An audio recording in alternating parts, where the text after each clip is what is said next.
কলকাতা থেকে মাত্র 4 ঘন্টা দূরে 4 বেলা থাকা খাওয়া মিলিয়ে 1500 টাকার মধ্যে যদি এরম একটা বিউটিফুল সি ভিউ স্টে পাও তাহলে এই জায়গাটা অবশ্যই চেক করতে পারো। শিয়ালদা স্টেশন থেকে ট্রেনে করে নামখানা আর তারপর টোটো করে ফেরিঘাট ও ফেরি ক্রস করে চলে এলাম মৌসুমী আইল্যান্ডের তাসের ঘরে।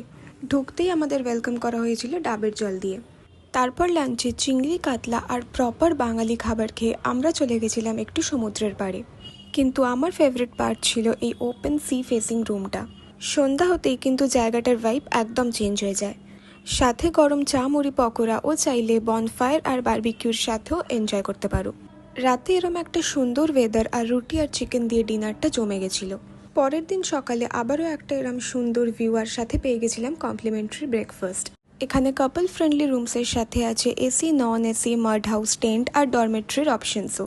যদি শহর থেকে দূরে একদিনের ছুটি কাটানোর জন্য ফ্রেন্ডস, ফ্যামিলি বা স্পেশাল কারোর সাথে একটা সি সাইড এস্কেপ চাও তাহলে এই জায়গাটা অবশ্যই সেভ করে রাখো।